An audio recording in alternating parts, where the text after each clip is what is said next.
This lecture coincides with Chapter 15 of Kendall's Social Problems, Population, Global Inequality, and the Environmental Crisis. The first question I want to ask you is, what do you think the current population is of the world? It wasn't long ago that we hit the 7 billion mark, but where are we today?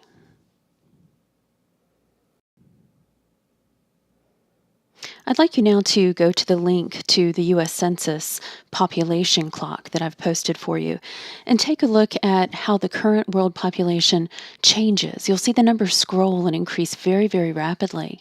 And then look at the United States side and you'll see how it changes a little bit more slowly. But you can look at the other factors that impact the current number of people in the U.S. population with that national population clock too.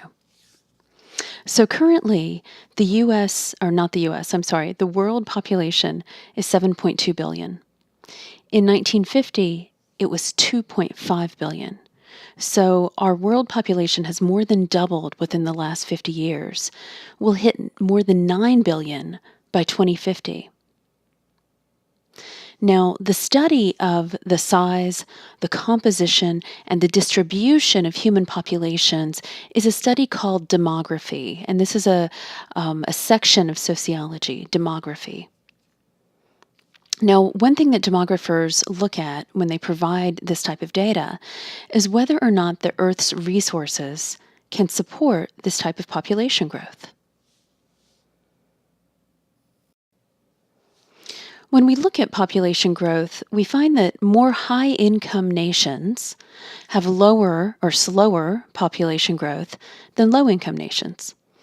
And in some nations, the population growth rate is negative. So that means that there are fewer people that are added to the population through birth and immigration than are lost through death. So more people are being born, or I'm sorry, fewer people are being born than are dying. So this is negative population rate, growth rate.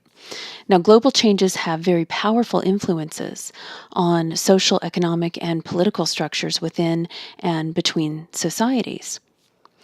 Demographers argue that the imbalanced growth between high-income nations, middle-income nations, and low-income nations is a potential source of global conflict, particularly if world hunger and environmental destruction continue to increase. Now, there are three primary factors that affect population growth that we're going to talk about: fertility, mortality, and migration.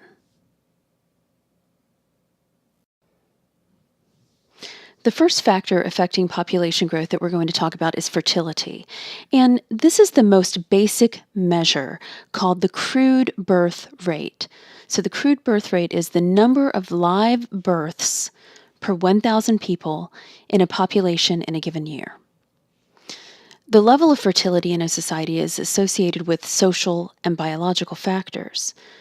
Countries with high rates of infant and child mortality often have high birth rates. So in some countries in sub-Saharan Africa, for example, that are very, very poor, they also have very high rates of infant and child births, but also high rates of child mortality. So children die in very young ages much more quickly there too. But by having many children, parents in these types of developing nations are more likely to see a few of their children survive to adulthood. And children in these types of cultures may be viewed as some sort of insurance plan for parents when they reach old age. Now, in cultures where religion dictates that children are God-given and family planning is forbidden, many more children usually are born. So fertility is much more complicated than just deciding whether or not to have more children, as we are fortunate enough to do here in the United States. It's much more complicated than just being able to pop a pill and use birth control as well. Now, demographers measure fertility using women's demographics because pregnancy and childbirth are much more easily quantified than biological fatherhood. So based on biological capability alone, most women could actually produce 20 or more children during their childbearing years. And of course, here in the United States, it's unheard of, right? I mean, we hear about crazy cases where a woman has 18 children, but that's so rare here in the United States. But in other countries, it's not necessarily that rare. And biologically, we could, given the right conditions, bear that many children. Women could. Now, non biological factors that impact the fertility rate include the number of people choosing to limit reproduction through abstinence, through use of contraception, through sterilization, and through abortion. So these are non-biological factors that impact the fertility rate.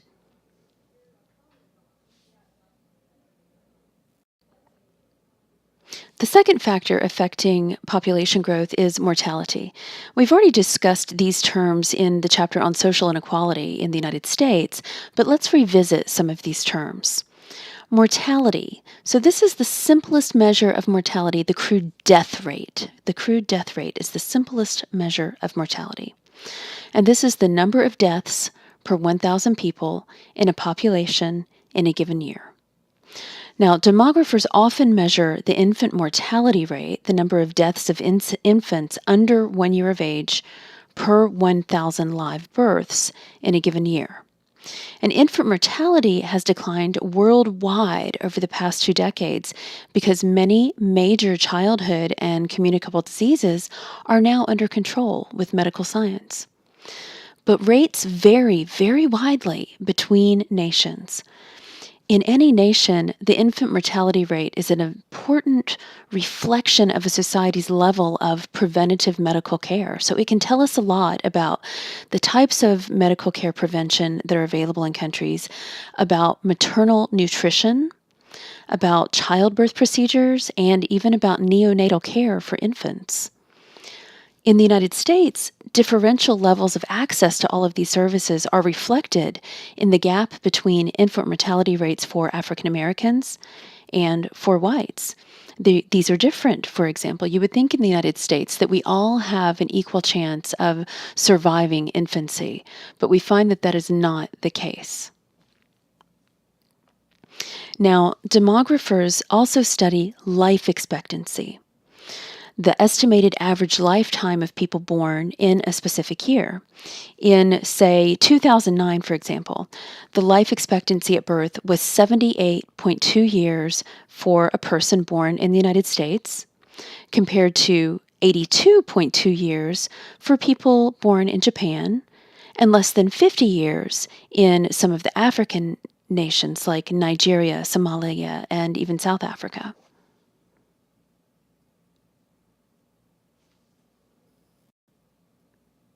The third factor affecting population growth is migration.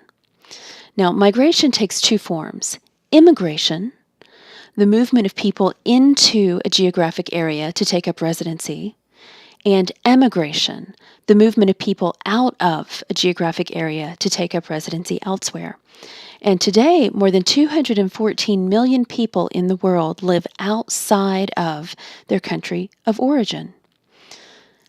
About 1.1 million people migrate legally to the United States each year.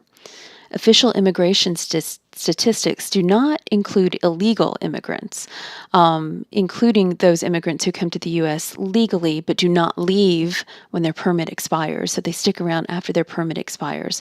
So this statistic does not include those people.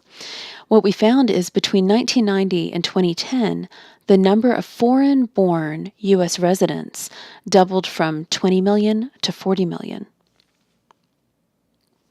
Now, to determine the effects of immigration and emigration, demographers compute the crude net migration rate.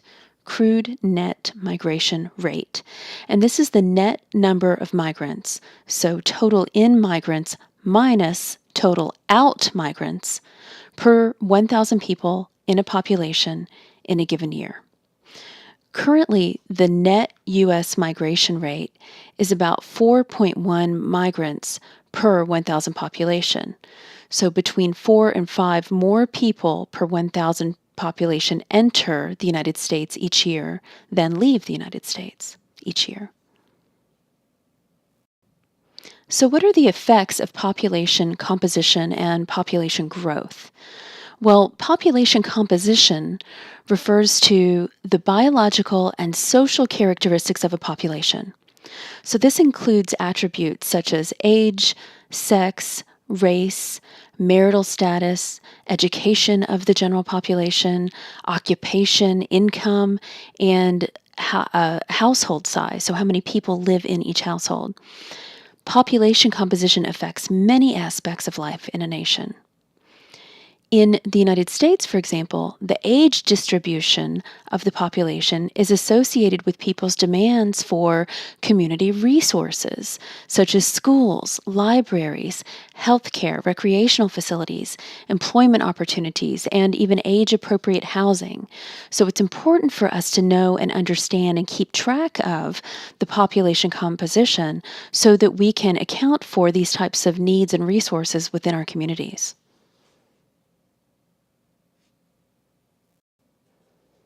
A couple of huge questions that sociologists and demographers and epidemiologists even look at is, first of all, how do we explain population growth?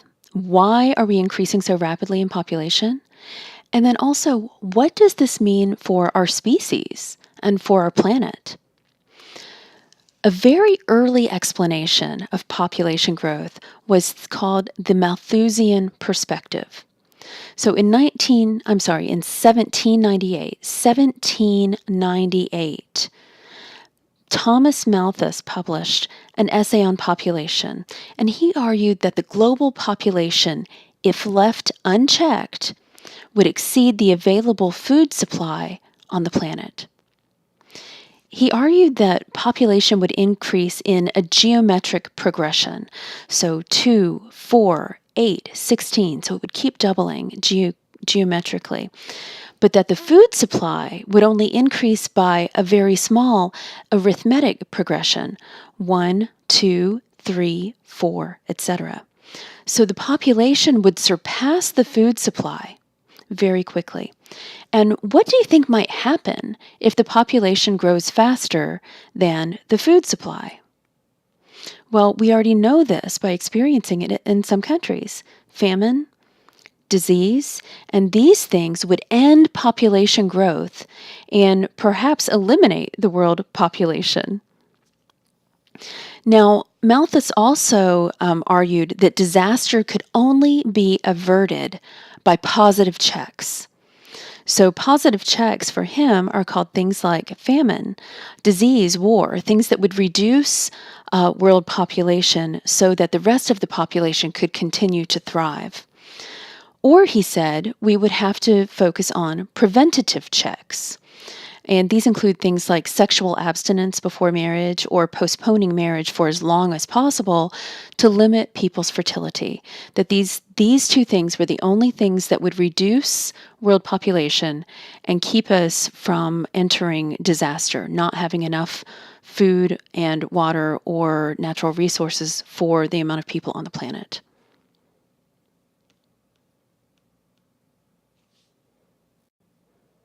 So it's interesting that this man, over 200 years ago, predicted that what is actually occurring in the world right now might actually happen.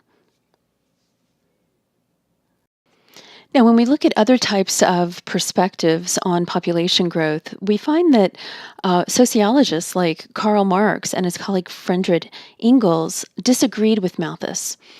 They both believed, and this was back in the 1800s, mid 1800s, they both believed that it was possible to produce the foods and the goods that were needed to meet the demands of a growing population.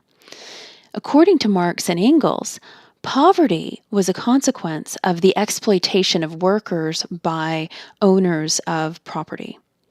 And this poverty caused more problems in society than the number of people in the population does. The problem with the Marxist perspective, though, is that it blames capitalism as the reason for poverty. But then how do we explain how countries that are not capitalist in nature are impoverished and are dealing with such terrible levels of poverty as a result of food scarcity and water scarcity? Now, in the last couple of decades, there's been an increasing support for a modified form of the Malthusian perspective, and we can call this the Neo-Malthusian perspective.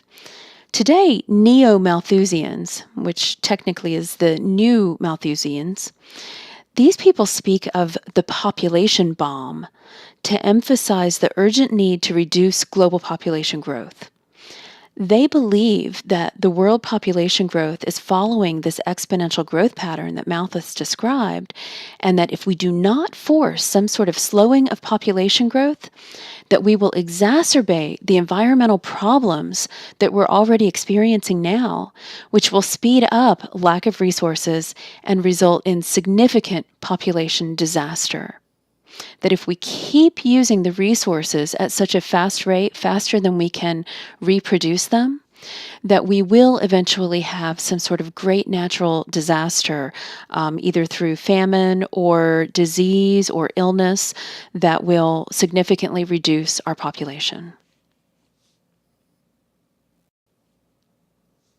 Another perspective on population growth tries to describe the transitions that countries go through. This is called demographic transition theory.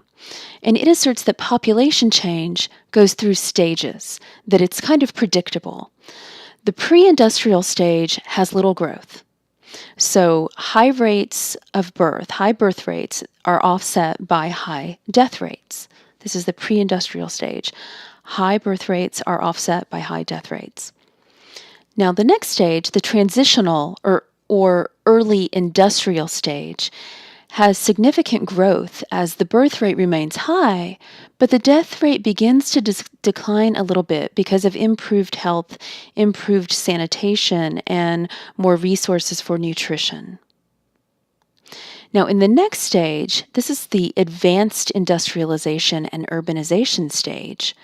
The birth rate actually declines just a little bit as people start controlling their fertility and planning for families, and the death rate declines as a result of medicine and other healthcare technologies, and how we control acute and chronic diseases.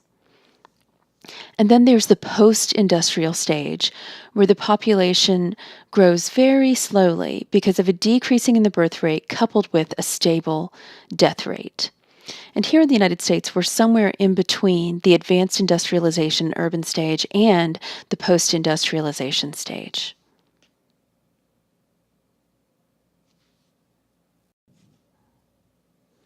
Now, one of the global social problems that I'd like to talk about is world hunger and malnutrition. And these affect approximately 1 billion people in low-income nations. So about 1 billion people in low-income nations are malnourished. A total of 63% of these people live in Asia, and 26% live in sub-Saharan Africa. Only 1% of the malnourished live in high-income countries like the United States. Now, you might have heard of talk of the Green Revolution or biotechnological revolutions, and these refer to events that are meant to end the problem of malnutrition.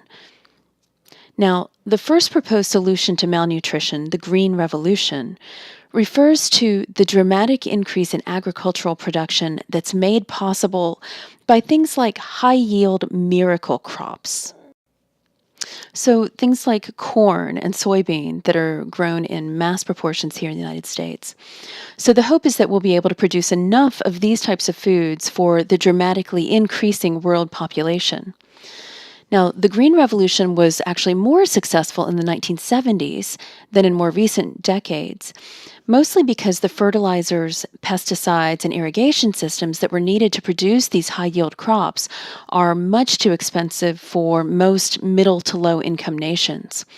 Also, the fertilizers and pesticides often become a source of pollution, especially to very precious and scarce drinking water. Now, other people land their hopes on biotech revolution as a solution. And this basically encompasses any type of technique for improving plants or animals using microorganisms in very innovative ways. So things like genetically altering animals and plants. And scientists are exploring ways to genetically alter the reproductive cells of fish, poultry, sheep, and pigs in order to speed up conventional breeding times. Now, these methods certainly have their drawbacks. The FDA has banned the use of certain hormones in food fed to animals. And any idea why? Well, first of all, it's extremely dangerous to the animals, and we find that a lot of animals that are bred in this sort of way, in this sped up way, are treated in very inhumane ways. Secondly, think about the adding of hormones to feed and how it has affected dairy products, for example, milk, for example. The hormones in milk and beef cattle are speeding up physical puberty. So we have a lot more kids that are going through puberty at very early ages. Well, what's the problem with that? Well, the problem is emotionally, they're not mature enough to be able to deal with their very quickly maturing physical bodies. So we're actually altering something in man made sort of ways, puberty, or the age at which we encounter puberty, in which genetically we're not caught up with yet. We're not able to deal with this yet. So these are some of the drawbacks of these types of quote unquote solutions to world hunger and malnutrition. So, another proposed solution to trying to slow down population growth is by controlling fertility. And most researchers believe that limiting fertility is actually the best way to control overpopulation and to improve malnutrition. So, the global population increase in the 20th century was unprecedented, and an additional 3 billion young people around the globe will soon enter their reproductive years, thus further increasing population. Now, the problem with controlling fertility to slow population growth is that the issue is fraught with controversy. We have the pro and anti abortion debate, for example.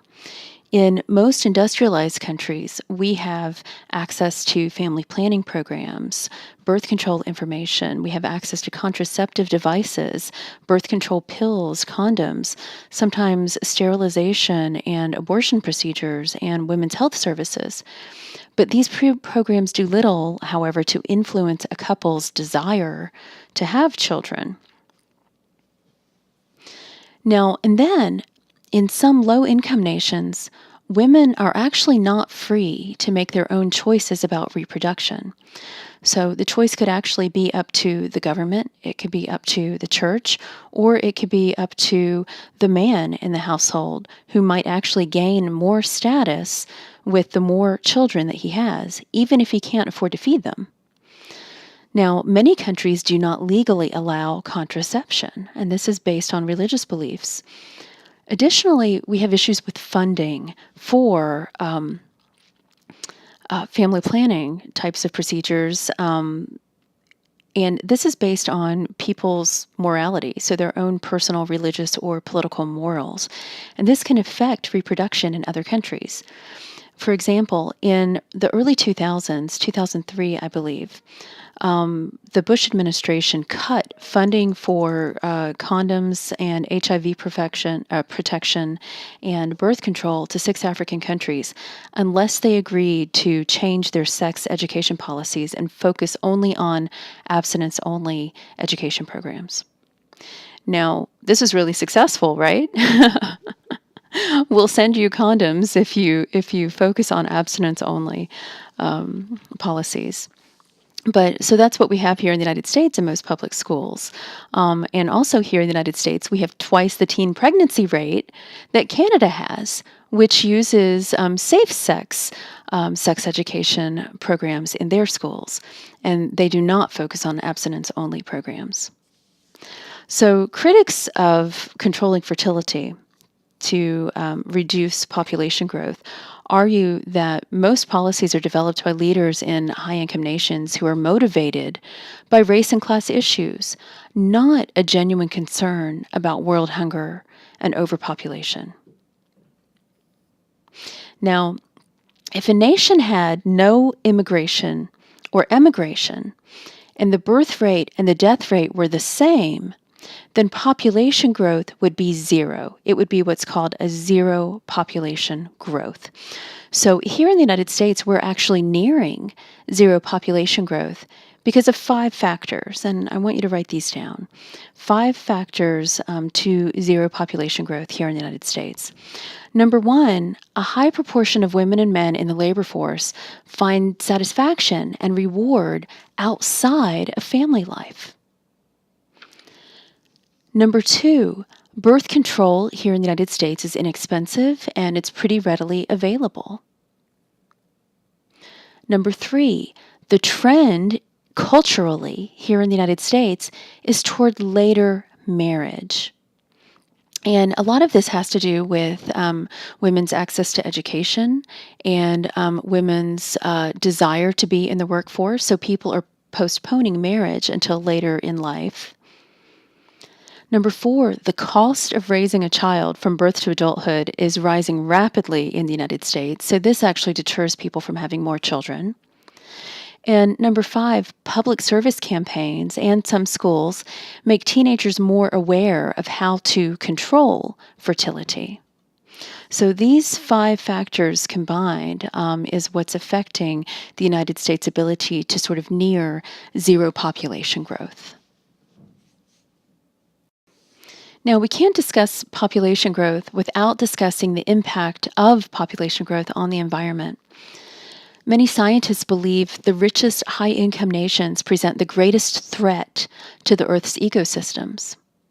Some scientists believe that many of the world's ecosystems have already exceeded their carrying capacity.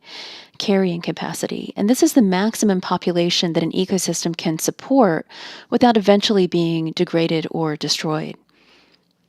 Now, according to biologists Paul and Ann Ehrlich, a baby born in the United States represents twice the destructive impact on the Earth's ecosystems as a baby born in Sweden, and 140 times the impact on the Earth's ecosystems as a baby born in Bangladesh. So they believe that the size of the population, its level of affluence, and the technology that's available in a society are major contributing factors to environmental degradation. Now, some Americans say this is simply just the price of technology, environmental degradation. It's the price of moving forward. But at what cost? Some ask what will be left for future generations if we keep consuming resources at such irreplaceable rates right now. And this leads me to a discussion of water scarcity. So, based on the videos that I have posted for you, so 3 YouTube clips on the California drought, which I want you to watch those. Please watch those. They're not very long. We know a little about the drought in California based on those, that it's the worst drought in 1,200 years, that crop output is down by 25%, that water rations for farmers and households have been implemented, that less than a year is left until there may be no clean drinking water for many residents of California. And we find that this is already the case with some of them in more rural areas. Now, some interesting facts about water and water scarcity. Although about 70% of the Earth's surface is covered by water, most water is actually not drinkable. Only 97% of it is salt water. And a total of 80 countries, comprising 40% of the world's population, are suffering serious water shortages. Most water is used for agriculture and industry, believe it or not. Only 8% of water is used for domestic and household use. Now, water pollution by corporations and manufacturers seriously diminishes the availability of water supply in most of these areas, too. When we look at diseases based on polluted water, we find that 840,000 people, so the size of San Francisco, 840,000 people die each year due to waterborne diseases. 750 million people around the world lack access to safe water. So that's approximately 1 in 9 people lack access to safe water. More than twice the U.S. population lives without access to safe water throughout the world. And then finally, a last statistic that is pretty striking. Diarrhea caused by inadequate drinking water, inadequate sanitation, and inadequate hygiene kills an estimated 842,000 people every year globally, or approximately 2,300 people per day. But then you might be thinking, okay, so that doesn't really affect us here in the United States. But if you check out the news or you've read a national newspaper, you know that the West Coast is experiencing severe drought. And those 3 short YouTube clips, while you're watching those, please think about what this would mean if the lakes and all of the water in our area were dried up. Were to dry up. Now, scientists say that this global warming trend, if it continues, that we in New England could actually eventually experience these same conditions as California within a couple decades. And when we look around now and we see the abundance of lake water in our area, we think this is very unlikely. But they thought that it was unlikely in California as well. So as you watch those videos, apply your sociological imagination. How would functionalists address this issue? Well, some functionalists note that technological innovation serves important functions in society. So things like automation and mass production make a wide array of food goods available to many people.